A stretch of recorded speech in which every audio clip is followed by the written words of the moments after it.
Hello everyone, it's Shane Kanto, your Wasteland reviewer, and I'm here to review Scoob. And you probably watched this trailer thinking like, oh, you're going to get a bit of an origin story for Scooby-Doo and enjoyed them as kids and then growing up. And really what you get out of this movie is somebody wants to make a Hanna Barbera shared universe and cram a whole bunch of different characters into it and then not really get the point of Scooby-Doo and don't really spend any time with the whole gang together. Huh. They tried something different. Really didn't work for me. And I feel like the trickiest thing about this new Scooby-Doo film is that it doesn't really know what made Scooby-Doo a classic animated show. And that's the group. And the fun trying to figure out who the villain is, the whodunit. They threw out the whodunit, it's Dick Dastardly. And why is Dick Dastardly in this? Why is Blue Falcon in this? And why is he dabbing?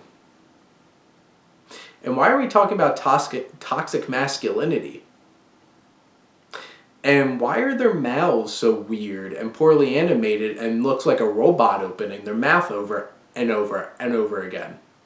Something was off about this film. There's weird things in terms of the animation and how the human characters' mouths are structured and just looks off.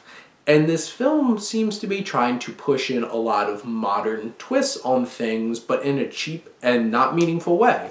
You just dropping in dabs and talking about toxic masculinity doesn't really do anything because you don't really build off of it. And you don't really get to spend a whole lot of time with these characters together being the Scooby Gang. And the voice actors do their best. They're really gung-ho with it. But the thing is, they don't really get a whole lot of material.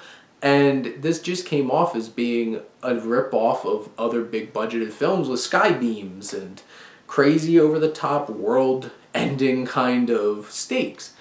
And the beginning part where you're getting to know Scooby-Doo as a pup and you see how the Scooby Gang got together and they're dealing with a little snippet of a whodunit, it's like, oh, I could get that taste there. But then it really doesn't explore that. It just kind of like, well, we're not going to do that. Here's Mark Wahlberg dabbing as a superhero. And just like, okay. Something about this just didn't work. The humor was very lowbrow. It didn't have all the fun pieces of what makes Scooby-Doo fun.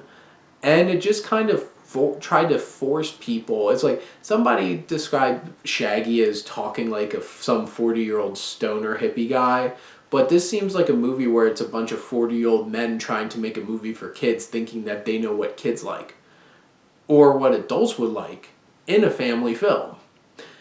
And it just feels really disconnected. It's like, you know what? People talk about toxic masculinity. Let's throw that in there. Because, yeah.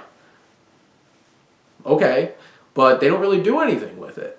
And it's felt like a lot of wasted potential. And if they wind up making a bunch of fun spin-offs with all these crazy Hanna Barbera characters, okay, I'll enjoy that. But I did hear some interesting comparisons of this to Justice League, both by Warner Brothers. And they're trying to build this cinematic universe from cramming a whole lot of people into the same movie without really fleshing out their origin or really giving you a reason to care. And they gloss over 12 minutes of this movie trying to set things up, and then Simon Cowell shows up, and Scooby and Shaggy are kicked to the curb. And then the whole movie, it's just like they're on their own thing. The characters don't really work as well when they're not playing off of each other. But in general, I would say pass on Scoob.